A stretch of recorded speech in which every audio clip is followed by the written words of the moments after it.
So I'm going to spend a few minutes with you this morning giving you a little bit of advice from my own experience and to help you think about ways to maximize your pre-medical career. And I have this starred for a specific reason, right? Take my advice with a grain of salt. In fact, take everyone's advice with a grain of salt. Who likes to give you guys advice about how to get into medical school? Shout it out. Everyone, right? Your parents, your peers, your pre-med advisors, medical students, your professors, everyone likes to give, your neighbors, right, like to give you advice about how to get into medicine. And while that's important, it's also important to consider the perspective from which the advice is coming. But you know, you might be able to learn a little bit here and there. So again, take what I say today with a grain of salt, but if what my experience has been can help you, I'd be absolutely delighted. So like Jubin mentioned, I am from Iowa. This is not Idaho, the potato state in the west, or Ohio towards the east, but Iowa in the middle.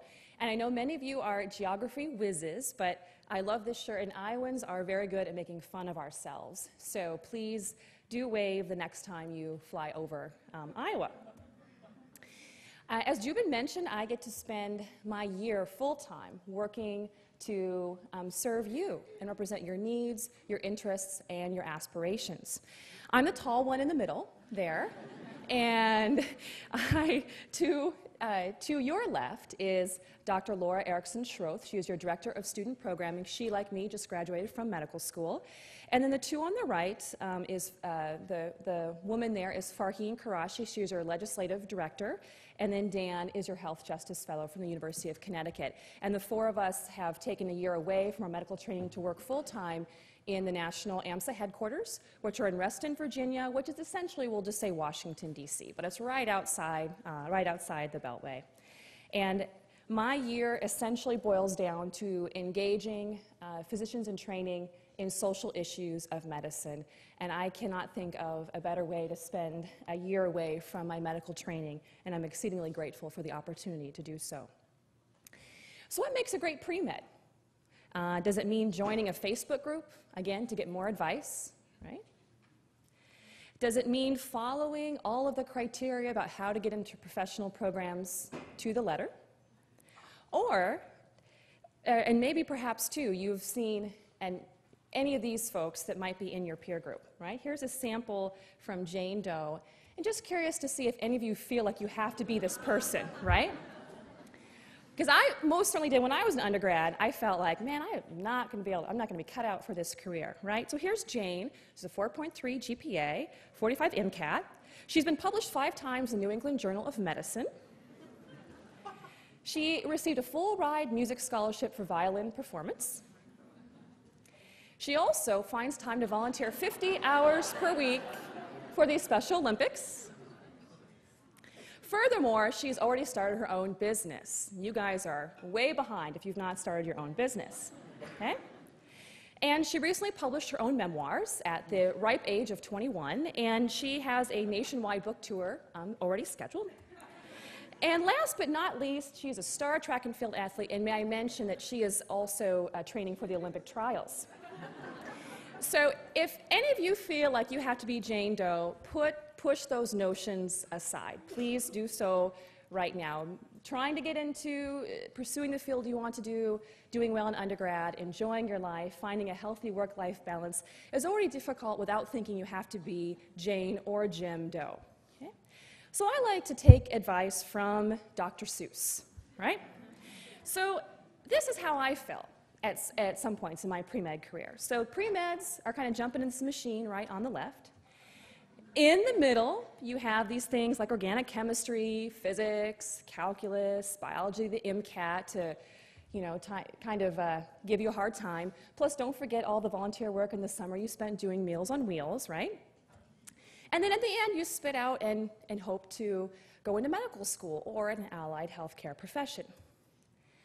So I don't know about you, but sometimes I felt a little bit lost in the medical school applicant machine. So AMSA is one great opportunity that's here to serve and help you.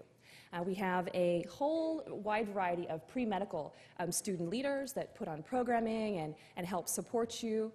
We have a very exciting discount on Kaplan test prep and admissions programs. And as well, especially for those that are interviewing this fall. Any interviewees this fall for? Good, a few hands in the crowd. If not already, I'd recommend picking up a few issues of The New Physician and flipping through it, because these are articles about current medical topics that you may in fact get questions about when you interview. So AMSA most certainly wants to help you succeed. But our motto around the AMSA world is it takes more than medical school, and I also say more than your undergraduate years, to make a physician. But I'll get to more of that later. So if you're taking notes, this is, the last two bullets on here would be the only things I would write down today. So remember Jane Doe, right, and her 4.3 GPA and 45 MCAT. Forget her story. I encourage you guys to create your own. It's important in this process to find your own voice and to understand your own reasons for going into the career of medicine. These are your pre-medical regional directors that are AMSA leaders this year, and they're actively finding their own voice, and I'm confident that you can too. On one hand, these days, with all the healthcare reform debate raging in Washington, it's easy to kind of feel doom and gloom about the state of healthcare and the profession of medicine. When you consider medical student debt, I am now sitting on $203,000 of debt, and that's cheap, comparatively speaking, to my colleagues that went to private institutions. The years of school, I've been in school now since, well, for a very long time. So I'll let you try to guess how long I've been in school, but a very long time. We have a sixth of our country that doesn't have access to any health insurance or health care, rising health care costs, and a lot of industries, such as the pharmaceutical industry, the device industry, that challenge the ethics of the profession. So it's difficult sometimes with all of these issues and many more going on to find your voice as you're pursuing your career. But on the other hand, as I found, medicine is one of the most incredible callings that there is. You have the opportunity to affect change in your community, to make a difference in healthcare policy, advance medical quality and access both here at home and abroad. And our next keynote speaker will talk about ways to make a difference overseas. And as a physician, you're also a respected leader in your community and among your peer group. And there's absolutely, even though I'm not yet a full-time physician taking care of patients, and my family likes to give me a hard time for not quite yet being a real doctor because I'm not doing so just yet. But there is absolutely nothing, especially for my clinical years, my third and fourth year of medical school, that replaces being there for someone when they need you the most and taking care of someone in that regard. And it's a wonderful privilege to be able to do so. So how do you find your voice as a pre-med and as you're considering this career? I'll just share a few ideas from my own experience. And again, grain of salt, philosophy applies here.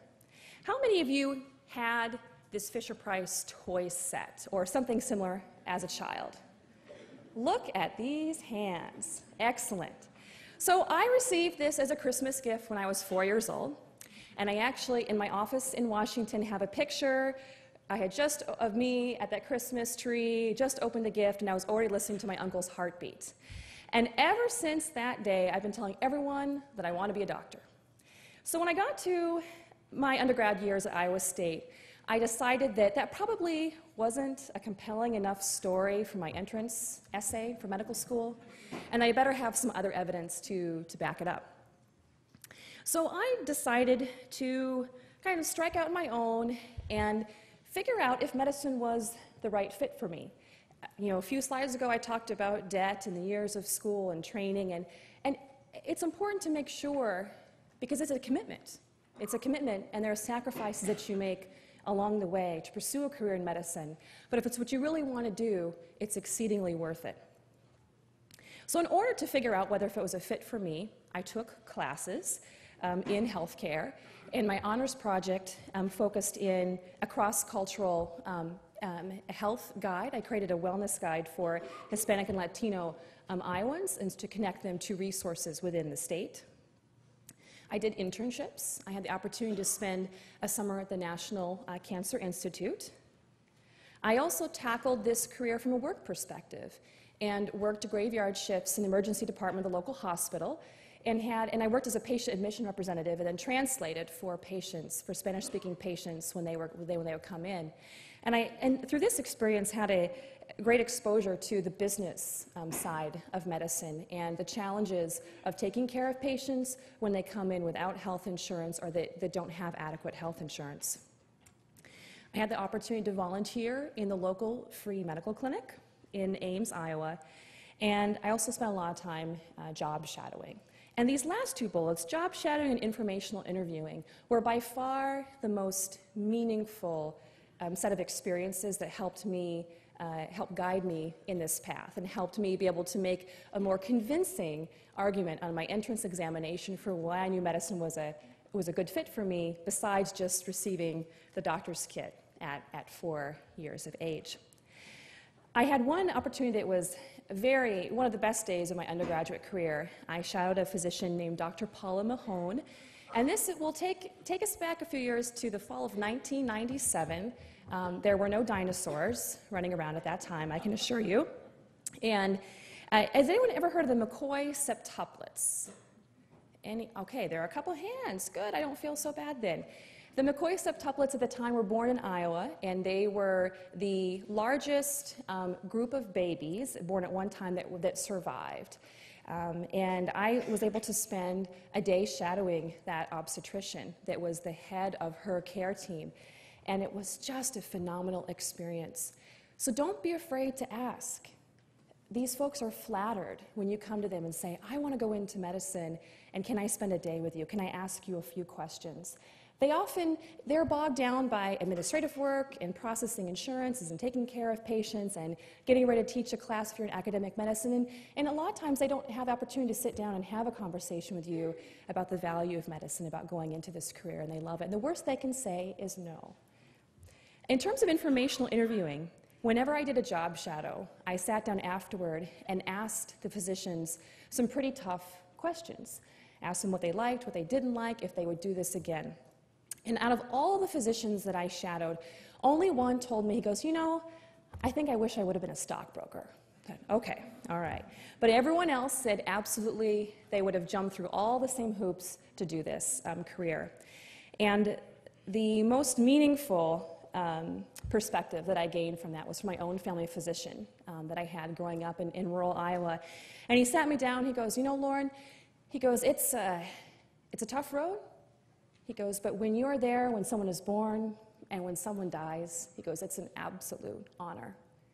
You're there at a time when these are the most important times in these people's lives, and you're there and you're part of that experience. And he goes, there's nothing that replaces that.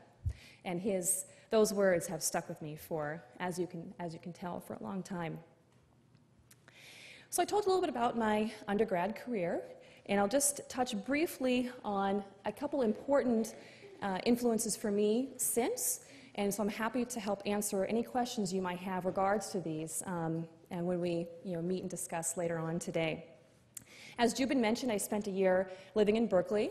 I packed my van and drove off to California after I graduated from Iowa State and served for a year in a community health center. Primarily was enrolling low-income children and families in health insurance products that the state of California offers, Healthy Families and Medi-Cal. But this year I fell in love with primary care, underserved populations, and a great deal of issues surrounding health equity that have stuck with me since.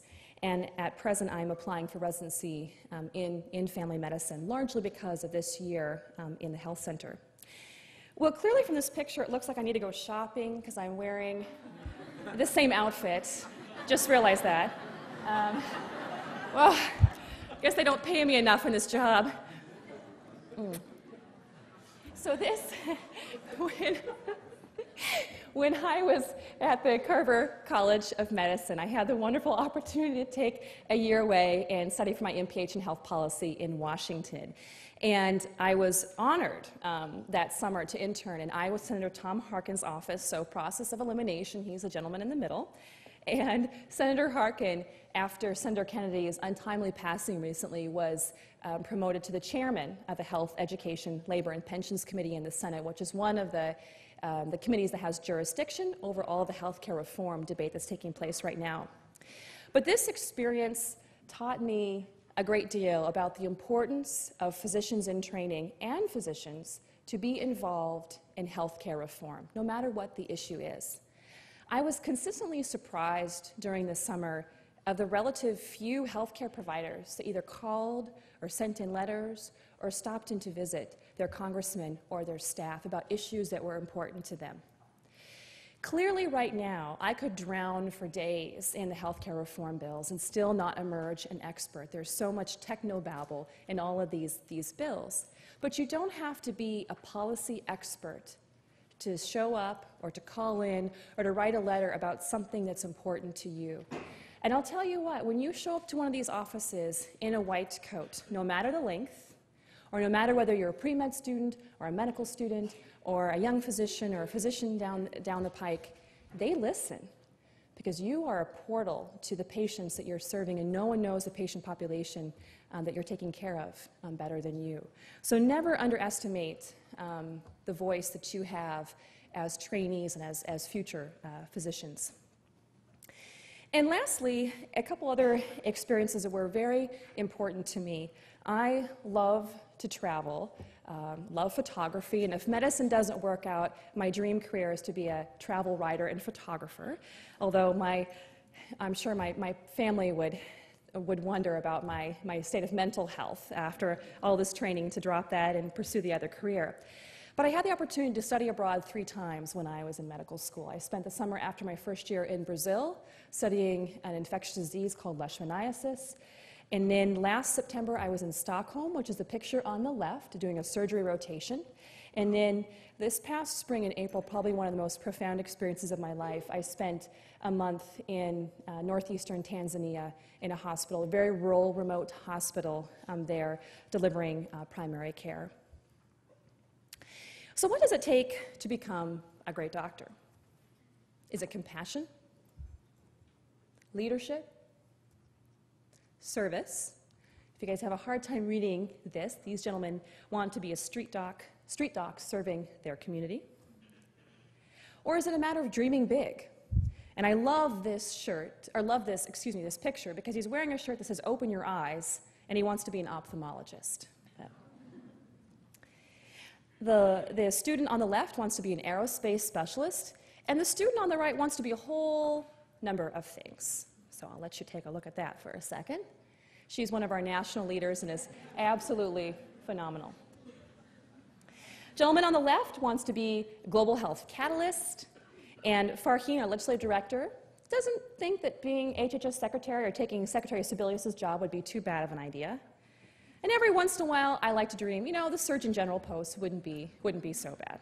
Yeah. But again, around AMSA, our motto is it takes more than medical school to make a physician. And I'd like to take the next couple minutes to share with you some of the opportunities that are available to you to help you find your voice in medicine. Conferences, such as the one right now, and then mark your calendars for December 4th through 6th up in Portland is the Region 10 conference. So for all of those, especially those that are in the western part of the states, and frankly, if you're from Iowa, or you're from Florida and you're here, Georgia, and you want to come, we'll take you as well too. So December 4th through 6th in Portland. And then, for all you Californians, right, I guess I should say this is the other thing you need to take notes and write down. March 11 through 14 is our 60th annual convention in Anaheim at the Disneyland Hotel. And our theme this year is AMSA at 60, celebrating passion, professionalism, and pride. And this convention will serve as the kickoff for a year-long birthday celebration for our group. And we'll have a lot of community service opportunities, fantastic keynotes that are being confirmed as we speak. and a big, you can imagine a lot of birthday cakes, so bring your appetite for birthday cake. So this is embarrassing, but it's fun. I did not make this slide, but my colleague Laura did. But here I am, and this is Dan, your Health Justice Fellow, and Laura, she is the one that created this slide, so I can blame her, even though I continue to use it, and Farheen, our Legislative Director. And the four of us work hard throughout the year to plan a fantastic event for you, and I do hope that you will join us in March. Leadership institutes, and all these opportunities I'm presenting are open equally for both pre-meds and medical students. Institutes and AMSA, the AMSA world, AMSA language, are events that are 3 to 5 days apiece where you come to either Reston or to a city around the country and learn about specific issues, either on global health, on AIDS, on farm-free initiatives, you name it. Leadership positions. There are 125 national leaders within AMSA.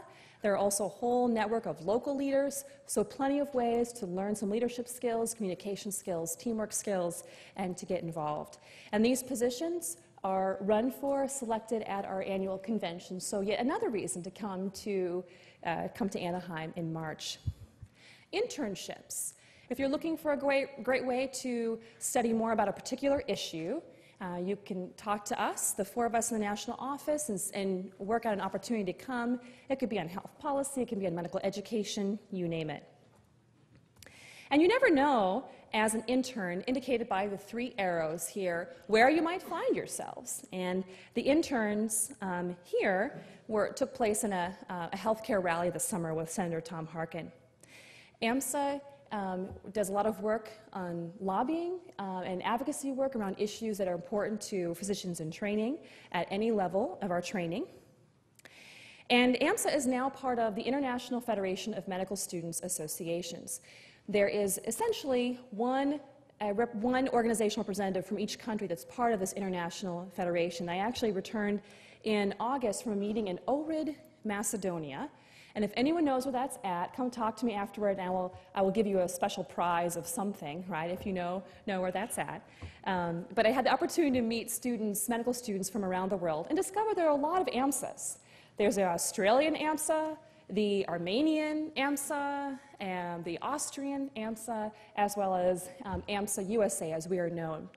But the exciting part about our membership within IFMSA is that it provides for low-cost cultural, clinical, and research exchanges with students from other medical schools from around the country. So a great way to learn new skills, travel, and meet students from other countries. Networking, whether it's at our leadership meetings, at our conventions, is a key component to the work we do. And then there's networking, and then there's some serious networking, right? So then Senator Obama came to what we called, it was about 3 years ago, the Legislative Affairs Leadership Institute that was held in Washington. I was one of the student planners. And I learned a very, very important lesson this day. I mentioned earlier I like photography, and that will be my career if medicine doesn't work out. So, of course, it's a little overexposed here. I'm not very happy with the photo, but I took this photo, and I learned that if the person you're taking a picture of you suspect may become president of the United States, it's a good idea to also get into a photo yourself. So I have not forgotten that lesson either. Yeah? So what comes next for all of you? If you're not already a member of AMSA, I hope you will join us and take advantage of all the opportunities that are available to you. Come to our conferences in Portland in December, as well as the annual convention in Anaheim. Visit our website. Has anyone been to our website lately? A few hands. It's pretty complicated, right? It's kind of ugly. Yeah. There's 18,000 pages on that website, so it's easy to get lost. In about 2 to 3 weeks' time, we're going to have a brand new website, fully functional, a lot easier to use, so stay tuned. So AMSA for me has been my medical education home outside of my own university. A place where I've connected with mentors, worked alongside other students to effect change in medical education, and found a sense of community and support unlike any other experience that I've had during my pre-medical or my medical training experiences. And lastly, what all of us are becoming is quite remarkable. Whether you want to become a physician, or a policymaker, an administrator, a teacher, you name it. And it's made even more possible when we come together at events like this, come together as colleagues and friends and mentors to support one another. And I very much look forward to reading about what all of you guys are going to do, what impact you're going to leave in the years to come.